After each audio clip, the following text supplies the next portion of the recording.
What's up, good people? It's Kaz, real quick.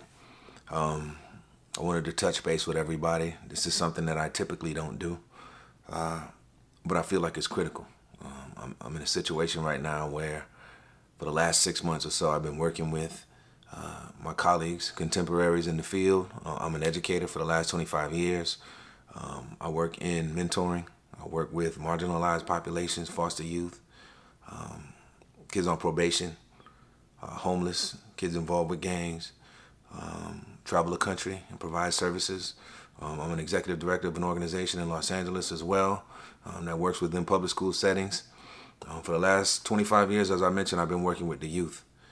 I think it's critical that I just take a few moments, not even 3 minutes. Just give me a little bit of time.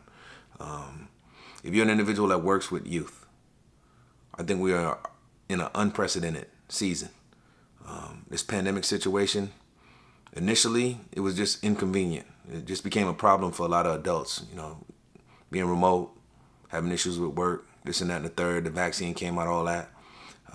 Challenges with dealing with the pandemic itself.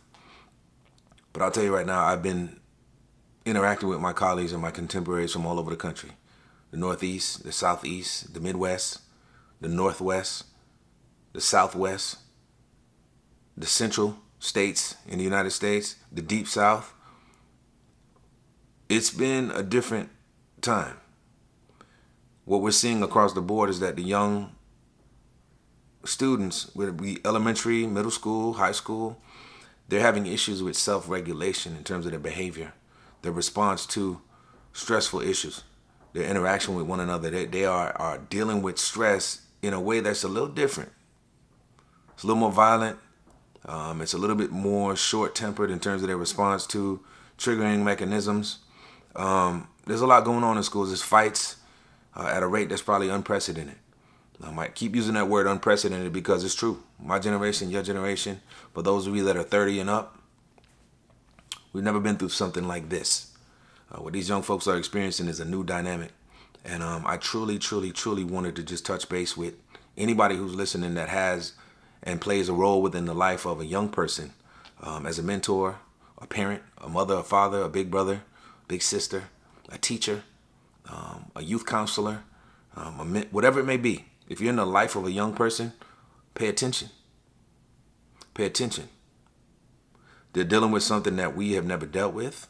It requires patience, but it requires somebody who's paying keen and close attention to what they are saying and what they are expressing, because they don't even know how to express it accordingly. Some of these young folks don't have the vocabulary to be able to communicate effectively yet. My own situation, I came from the Bahamas in the 80s during the crack epidemic. Came to Miami, Florida. Came to America.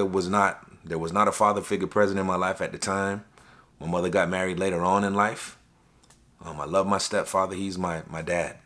I love him with all my heart. Those formative years of my life, however, was very difficult. Made a lot of bad decisions.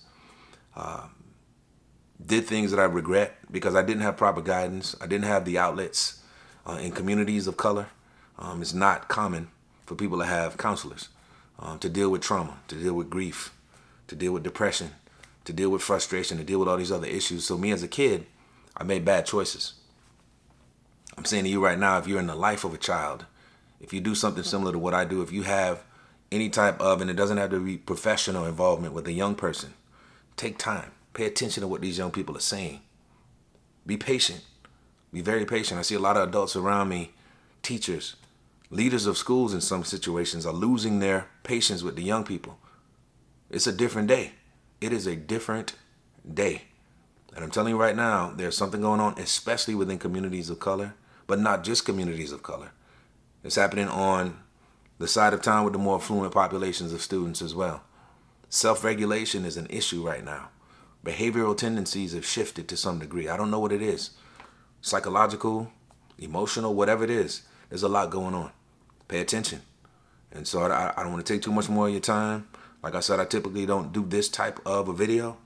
You'll see a lot more and hear a lot more about empowering the next generation, but that's to come at a later date. I just wanted to get this out there and start a conversation. If you are somebody who's watching this and you know of a resource, put it down in the chat. If you know of a resource that will empower a young person, that will allow safe spaces for young people to grow, for young people to kind of connect and make social connections that are impactful and powerful, put it down. Reach out. If you have any questions, you want to start a dialogue or something along those lines, use this platform, leverage other people that work with youth. I'm all about empowering tomorrow's professionals in real life. Either way, it's Kaz. You'll hear more about it. God bless. Y'all take it easy.